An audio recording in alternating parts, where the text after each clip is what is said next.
মাস আমাদেরকে আল্লাহ তাআলা দিয়েছেন, এই জন্যই সকলেই মহান আল্লাহ পাকের দরবারে শুকর আদায় করি, আলহামদুলিল্লাহ।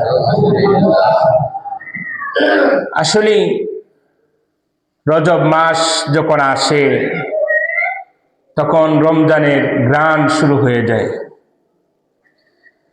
এই রজব মাস একটা প্রস্তুতির মাস। এই রজব মাস আল্লাহ তাআলার কাছে অনেক দামি, সুবহানাল্লাহ। কেন? আল্লাহ তাআলা নিজেই কোরআনে বলতেছেন, ইন্না ইদ্দাতাশ শুহুরি ইনদাল্লাহি 12 শাহরান ফি কিতাবিল্লাহি ইয়াওমা খালাকাস সামাওয়াতি ওয়াল আরদা মিনহা আরবাতুন হুরুম। আল্লাহ তাআলা বলতেছেন, ভূমণ্ডল নবমণ্ডল অর্থাৎ আসমান, জমিন, চন্দ্র, সূর্য যা কিছু আছে সব কিছু আল্লাহ তাআলা সৃষ্টি করার সময় তিনি 12টা মাসকে আল্লাহ তাআলা লিপিবদ্ধ করছে। কয়টা মাস? 12টা। কিন্তু এই 12 মাসেই কিন্তু আল্লাহ পাকের কাছে কিন্তু সমান। তার মধ্যে সবচাইতে বেশি দাম হলো রমজান মাস। তারপরেই আল্লাহ তাআলা এই 12 মাসের মধ্যে 4টা মাসকে আল্লাহ তাআলা সম্মানিত ঘোষণা করছে। কে করছে? আল্লাহ। যালিকাদ দীনুল কাইয়্যিম মিনহা আরবাতুন হুরুম যালিকাদ দীনুল কাইয়্যিম। 4টা মাসকে আল্লাহ তাআলা সম্মান বা মর্যাদা হিসাবে আল্লাহ তাআলা ঘোষণা করছে।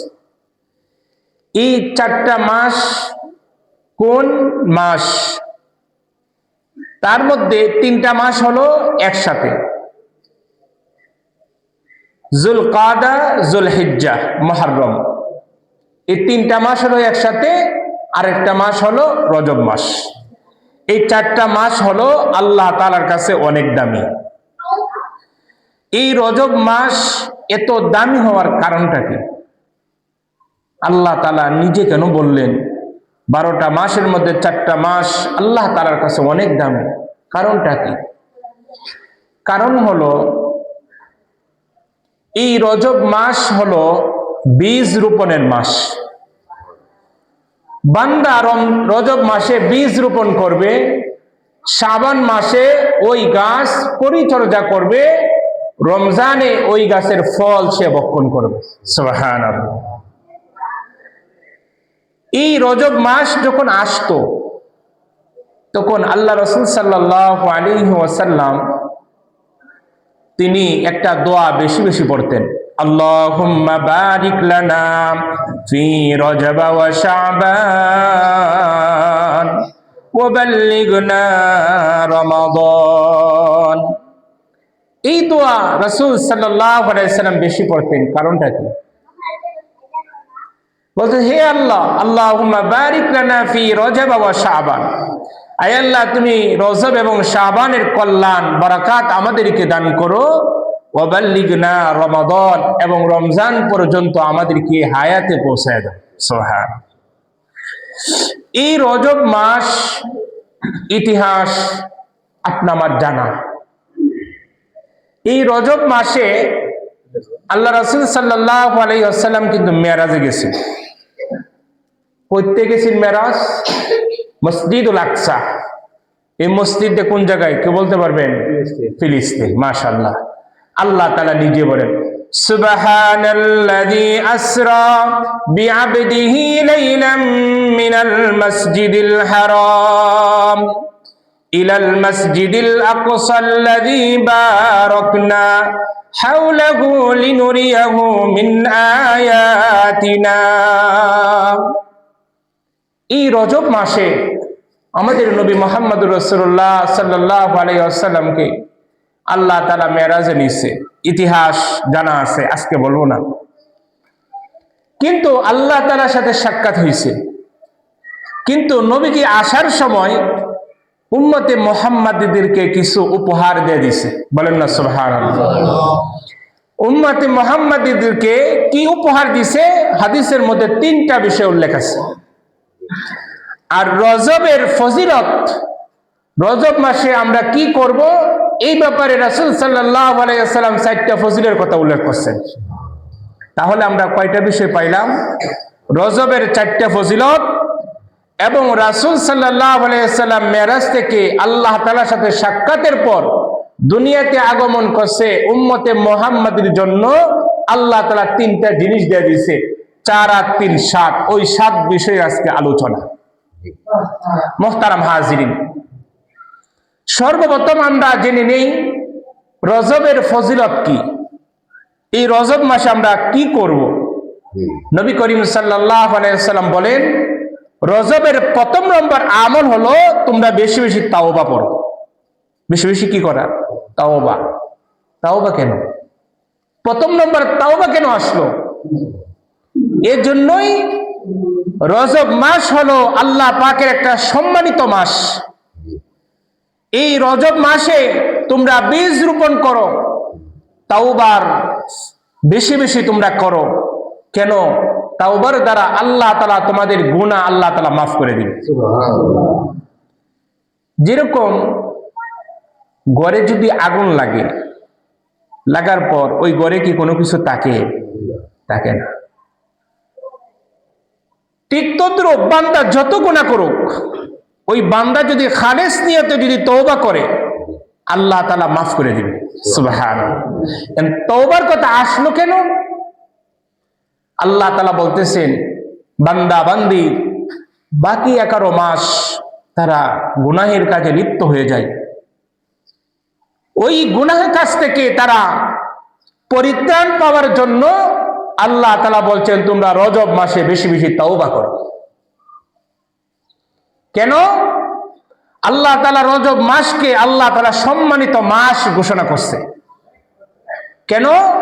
সাহাবাই কেরাম যখন তাদেরকে বলতেন রমজান আসার 2 মাস আগেই তারা রমজানের প্রস্তুতি নিত।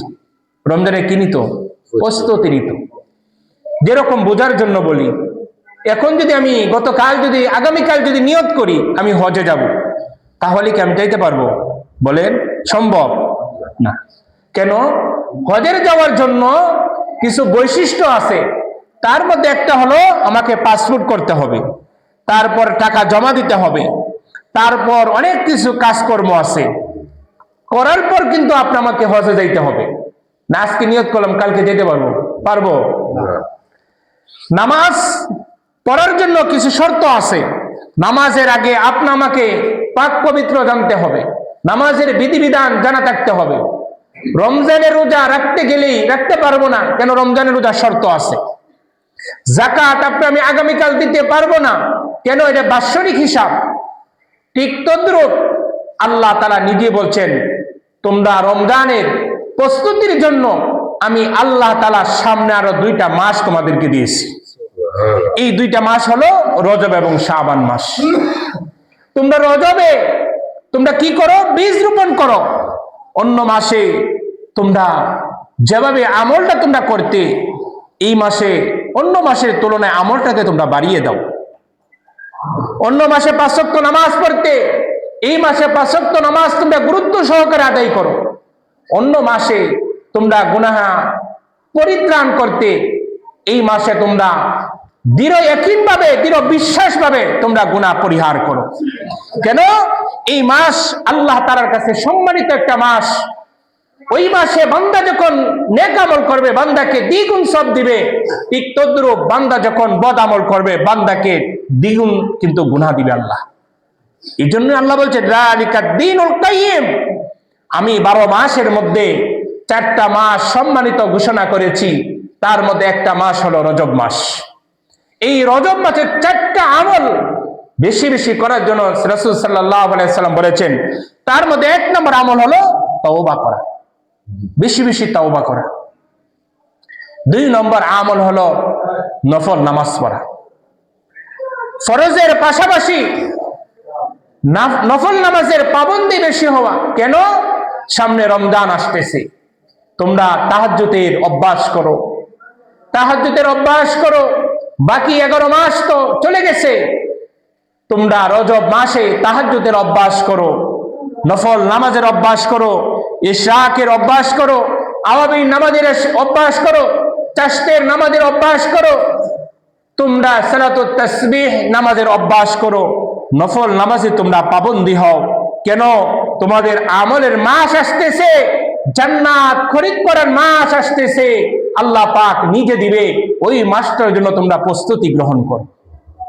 এই জন্যই রজব মাসে বেশি বেশি নফল পড়া, বেশি বেশি নফল পড়া। কিন্তু ফরজ কি বাদ দিয়ে নাকি?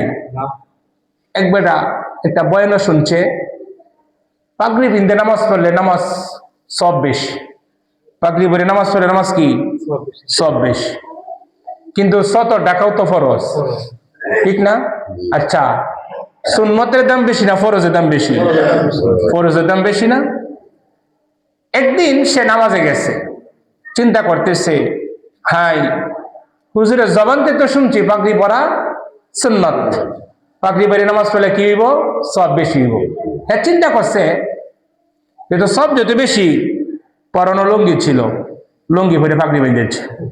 আচ্ছা, ওরে কি বলছে? ফরজ তরফ করে কি সুন্নত পালন করা লাগি না ফরজ পালন কইরা তারপর সুন্নত? বলেন, ফরজ পালন কইরা তারপর কি সুন্নত। এই জন্য নফল আদায় করতে গিয়ে ফরজ ছাড়া যেত না। তাহাজ্জুদ পড়লাম, ফজরের নামাজ পড়লাম না, এটার কথা আল্লাহ বলছে ফরজ আপনি আমাকে ঠিক রাখা, তারপর নফল ইবাদত গুলা বেশি বেশি করা। আর আল্লাহ তাআলার কাছে পৌঁছতে গেলে নফল ছাড়া কোনো গতি নাই। নফল ছাড়া কি নাই? কেন? সুন্নাত এবং ফরজ তো আল্লাহর বিধান, সুন্নাত হলো নবীর বিধান, অতিরিক্ত হলো বিধান হলো নফলের পাবন্দী হওয়া। যখন বান্দা যখন নফলের পাবন্দী হবে, ততই আল্লাহ পাকের কাছে যাইতে থাকবে। এই জন্য যারা আল্লাহ পাকের ওলি হইছে, তারা তাহাজ্জুদের নামাজ কোনোদিন মিস দিছে না। এই জন্যই রাত্র বিশাল বড়। আসুন এই রজব মাসে আমরা নফলের পাবন্দী হয়ে যাই, তাহাজ্জুদের অভ্যাস করি, ইশরাক নামাজের অভ্যাস করি, তারপর আওয়াবিনের নামাজের অভ্যাস করি। 2 নম্বর আমল। 3 নম্বর আমলের বিষয়ে নবীজি বলেন, তোমরা রজব মাসে নফল রোজা বেশি বেশি রাখো। নফল রোজা কেন রাখবো? সামনে তোমরা 11 মাস রোজা রাখছো না। একটা গাড়ি যদি বলি এই মোড়ে নামায় দিবেন, ঠিক না? মোড়ের আগে যদি বলি গাড়িটা কোথায় নামায় দিবেন? মোড়ে নামায় দিবেন। তারপর গাড়িটা ব্রেক করতে করতে মোড়টা পার হয় না? পার হয়ে যায়।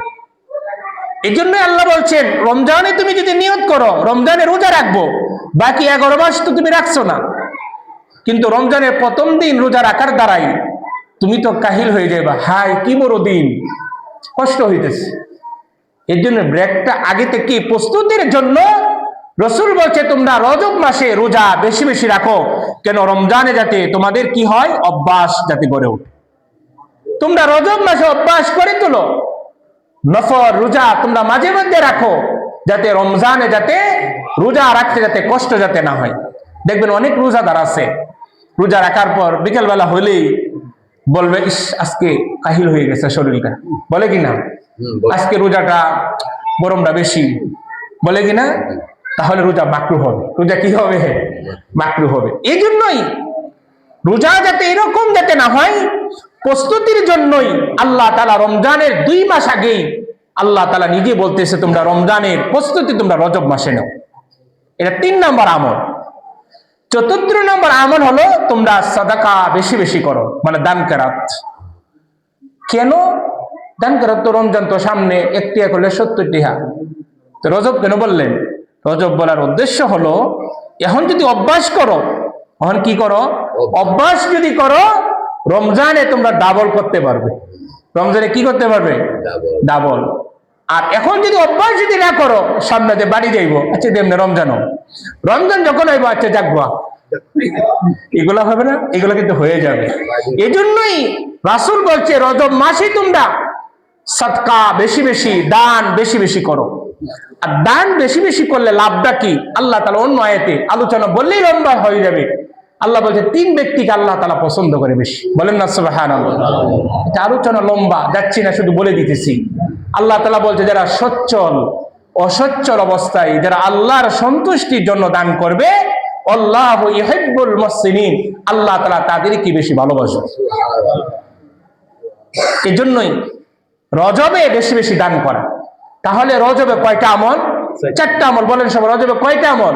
4টা আমল। 1 নম্বর আমল কি? তাওবা বেশি বেশি পড়া, ইস্তেগফার বেশি বেশি পড়া, আস্তাগফিরুল্লাহ আস্তাগফিরুল্লাহ আস্তাগফিরুল্লাহ। এখন ঘটনা মনে হয়ে গেছে, একদিন সাহাবায়ে কেরাম রাসূলকে জিজ্ঞাসা করলেন, ইয়া রাসূলুল্লাহ, আমরা ইস্তেগফার আমল বেশি বেশি করব নাকি জিকির বেশি বেশি করব? তখন রাসূল, এটা কিন্তু একটা সুন্দর একটা প্রশ্ন, ইস্তেগফারের আমল বেশি করব নাকি জিকির বেশি বেশি করব?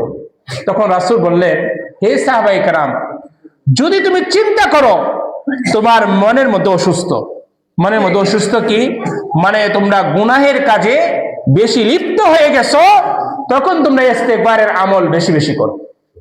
আর যদি দেখো না গুনাহ থেকে আলহামদুলিল্লাহ পরিত্রাণ, তাহলে তোমরা ইস্তেগফার আমলও করো, জিকিরও করো।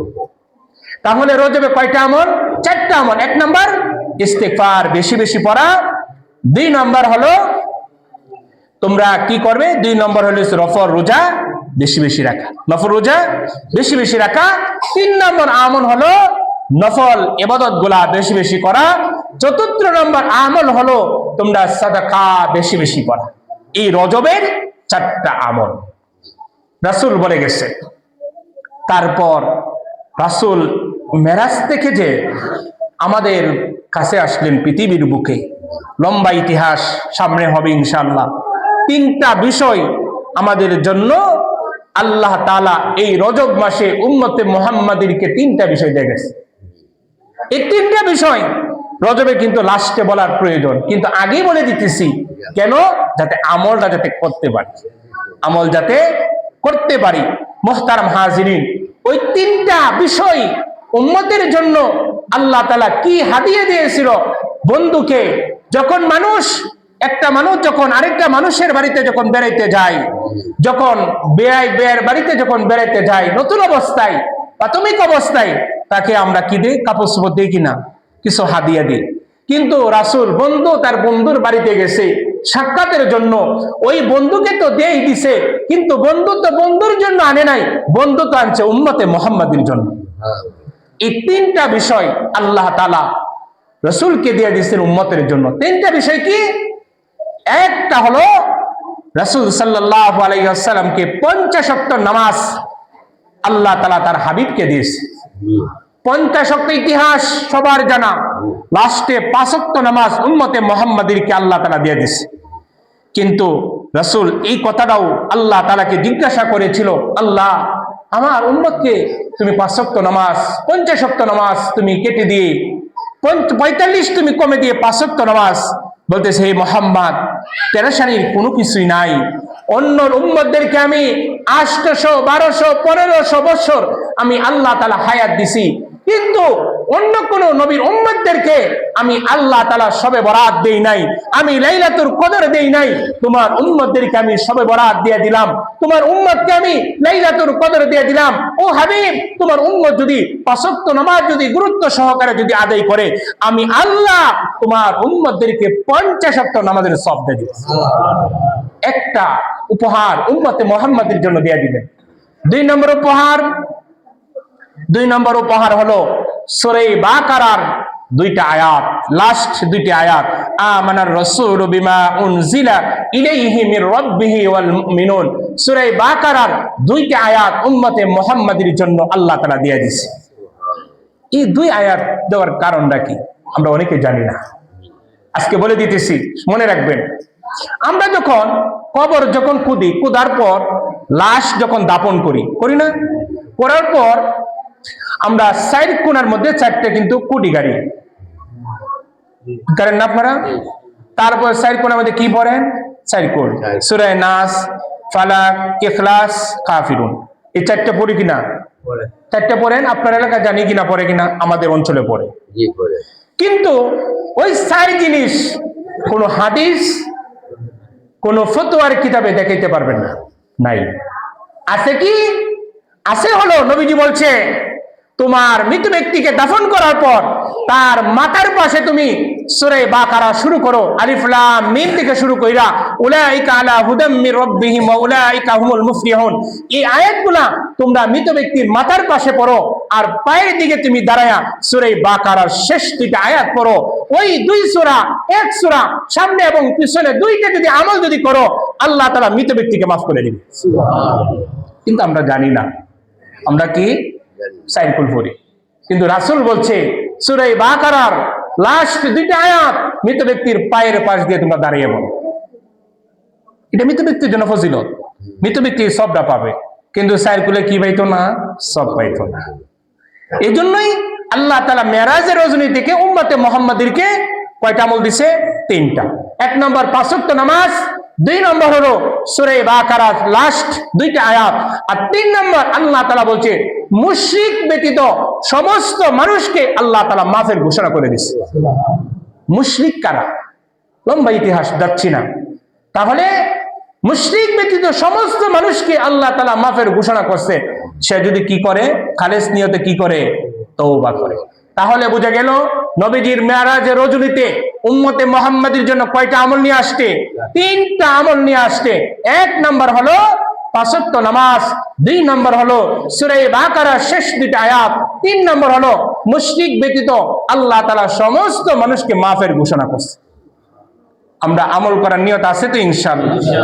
মুহতারাম হাজিরিন, আরেকটা বিষয় আজকের আলোচ্য বিষয় না, তবু বলে দিতেছি কেন আগামী সপ্তাহে এটা পাবো না। এটা হলো সামনে আসতেছে 31 নাইট, যুবকরা জানে, মুরব্বীরা বলতে পারবে না, আগামী বুধবার। কথাটা বুঝছেন? এটা দেখবেন, এই যে 31শে ডিসেম্বর নতুন বৎসর উদযাপন করা, এটা তো মুসলমানদের হইতে পারে না, এটা মুসলমানদের হইতে পারে না।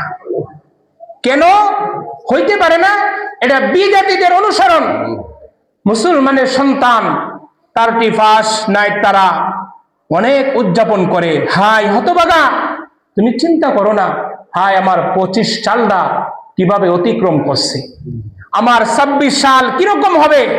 কিন্তু যারা উদযাপন করে তাদের নতুন বছর তাদের জন্য শুভনীয় হয় না, তারা অশুভনীয় হয়ে যায়। তারা 31 নাইট কি করে? তারা ফানুস উল্লা, আতশবাতি পোড়া, ডিজে গান বাজায়, বাজায় কিনা? বাজায়। আপনাদের অঞ্চলে আছে কিনা জানা নাই আমার, কিন্তু শহরে আছে, ঢাকা আরো বেশি, গ্রাম অঞ্চলে খুবই কম। এই যে ফানুস যে ফুটা দেখবেন, ইউটিউবে চার্জ দিবেন যুবক ভাইরা, ফানুসটা কই থেকে আসছে, এই যে পালন করে এটা কই থেকে আসছে, দেখবেন রোম সম্রাটের একটা ইতিহাস আছে। ওই ইতিহাস আজকে আমাদের মুসলমানদের ভিতরে আজকে 31 নাইট তারা চলে আসছে। আজকে মুসলমানদের ভিতরে ইহুদি, খ্রিস্টান, নাসারার আজকে সব কিছু তাদের ভিতরে চলে আসছে। আজকে আমাদের যুব সমাজ, তাদের ভিতরে রাসূলের ভালোবাসা নাই। আজকে যুব সমাজের সাহাবায়ে কেরামের ভালোবাসা নাই। আজকে যুব সমাজ বলেন, সমাজ বলেন, রাষ্ট্র বলেন, তারা ইহুদি, খ্রিস্টান, নাসারাদের প্রতি ভালোবাসা বেশি। দেখবেন কথায় কথায় তারা ইহুদি, খ্রিস্টান, নাসারার কথা বলে। আর আল্লাহ বলছে যারা 31 নাইট যারা পালন করবে, আল্লাহ তাআলা তাদেরকে 4 প্রকারের ভয়াবহ শাস্তি রাসূল তার নিজের হাদিসের মধ্যে বর্ণনা করছে। বলেন না নাউজুবিল্লাহ। 31 নাইট ও যুবক পালন করবা, শুনে যাও আজকের বয়ান। 1 নম্বর তার শাস্তি, যারা 31 নাইট যারা পালন করবে, নতুন বছর তাদের জন্য শুভনীয় হবে না, তাদের জন্য অকল্যাণ হয়ে যাবে। ওই 31 নাইট পালন করার যারা, সে শান্তিতে থাকতে পারবে না। নতুন বছর শুভেচ্ছা জানানোর যারা, নতুন বছর তারা আগমনের মাধ্যমের দ্বারা ইহুদি, খ্রিস্টান, নাসারাদের পথ অবলম্বন করার দ্বারা রাসূল আল্লাহ তাআলা নিজেই বলছেন, ইহুদিদের অবলম্বন করার কারণে তোমার কপালে নতুন বছরে শান্তি আসবে না। কেন? আল্লাহ কুরআনে নিজেই বলে দিয়েছেন, ইয়া আইয়ুহাল্লাযীনা আমানু লা তাত্তাখিযুল ইয়াহুদা ওয়ান নাসারা আউলিয়া। হে ঈমানদার, তুমি যদি ইহুদির, খ্রিস্টান, নাসারার অবলম্বন যদি করো, তাদের ভালোবাসা, তাদের পথ, তাদের রাস্তা বাতলানো যদি তুমি যদি অনুসরণ যদি করো, বাদুহুম আউলিয়া উবাদ, তারাও যাবে জাহান্নামে, তুমিও যাবে জাহান্নামে। তাহলে ইহুদিদের ভালোবাসার কারণে 1 নম্বর শাস্তি কি হবে? তার নতুন বছর সে শান্তিতে থাকতে পারবে না, অভাব অনটন দূর হবে না, বিপদ আপদ লেগেই থাকবে। 1 নম্বর শাস্তি। 2 নম্বর শাস্তি, কিয়ামতের ময়দানে আল্লাহ তাআলা বলবে, তোমাকে আমি যৌবন দিয়েছিলাম, ওই যৌবন তুমি কোন কাজে তুমি ব্যয় করছো? আল্লাহ বলবো, ওই যৌবন কালে তুমি 31 নাইট পালন করছো, ওই যৌবন কালে তুমি পহেলা বৈশাখ তুমি পালন করেছো, কিন্তু আমার জন্য কোনো কিছুই করো নাই। আল্লাহ জিজ্ঞাসা করবে কিনা? হাদিসের মধ্যে আসছে, কাল কিয়ামতের ময়দানে প্রত্যেকটা বান্দা বান্দিকে আল্লাহ তাআলা 5টা প্রশ্ন করবে। 1 নম্বর প্রশ্ন হলো, তোমাকে আমি হায়াত দিয়েছিলাম, ওই সময়টা তুমি কোন কাজে ব্যয় করছো? 2 নম্বর প্রশ্ন করবে, তোমাকে আমি যৌবন দিয়েছিলাম, ওই যৌবনটা তুমি কোন কাজে ব্যয় করছো? প্রত্যেকটা নারী এবং পুরুষকে আল্লাহ তাআলা কিয়ামতের ময়দানে জিজ্ঞাসা করবে। এজন্যই 2 নম্বর প্রশ্ন, তোমাকে আমি যৌবন দিয়েছিলাম, তুমি কোন কাজে ব্যয় করছো? ওই যৌবন তো তুমি 31 নাইট পালন করছো, ওই যৌবন কালে ইহুদিদের মতো তুমি নতুন বছরে শুভেচ্ছা জানিয়েছো, ওই যৌবন কালে তুমি ডিজে গান বাজাইছো, ওই যৌবন কালে তুমি আতশবাতি ফুটাইছো, আমার জন্য কোনো কিছুই করো নাই, জাহান্নামে যাও। 2 নম্বর শাস্তি। 3 নম্বর শাস্তি, আল্লাহ তাআলা তিনি নিজেই বলেন, তাকে জাহান্নামে নিক্ষেপ করা হবে। তাকে কোথায় নিক্ষেপ করবে? জাহান্নামে। জাহান্নামে যখন তাকে নিক্ষেপ করা হবে, তার চেহারাটা বিদীর্ণ হয়ে যাবে। তখন আল্লাহ তাআলা নিজে বলবে, ইয়াউমা তুকাল্লাবু হুজুহুহুম ফিন্নার। জাহান্নামে যখন ওই 31 নাইট পালন করার জন্য ওই যুবক ওই যুবতী যারা পালন করছে, জাহান্নামে নিক্ষেপ করবে তাদেরকে। নিক্ষেপ করার পর তাদের চেহারা বিদীর্ণ হয়ে যাবে, কিন্তু ওই জাহান্নামে নিক্ষেপ করার পর সে চিন্তা করবে আর বলবে, হায়, আমি যদি দুনিয়ার মধ্যে আল্লাহ এবং আল্লাহ রাসূলের যদি আনুগত্য করতাম, আমাকে আজকে আল্লাহ জাহান্নামে বলতো না। সেই দিন তো চিন্তা করলে তো কাজে আসবে। 4th নম্বর শাস্তি হলো, কবরের মধ্যে আল্লাহ তাআলা ভয়াবহ শাস্তি দিবে। আল্লাহ তাআলা ভয়াবহ কি দিবে? শাস্তি দিবে। আসুন যুবক যুবতী, আমরা মুসলমান যারা আছি, আমরা নতুন বছর 31 নাইট পালন করব না। নতুন বছরে একটা আল্লাহ তাআলার কাছে তামান্না থাকবে, নতুন বছর জিন্দিগি যাতে সুন্দর হয়। 24 সাল যেভাবে গেছে, আমার হায়াত থেকে একটা বছর চলে গেছে, নতুন একটা বছরে আসতেছি, আল্লাহ তুমি আমাকে কল্যাণ দিও। কিন্তু কল্যাণ না কামনা কইরে আমরা অকল্যাণ কামনা করি কি না? এই জন্য যুবক ভাইরা ইউটিউব চালান, দেখবেন ফানুস ইতিহাস 31 নাইট, ইংরেজিতে চার্জ দিবেন, চলে আসবে বলে দিলাম। আল্লাহ পাক সবাইকে আমল করার তৌফিক দান করুক। সকলে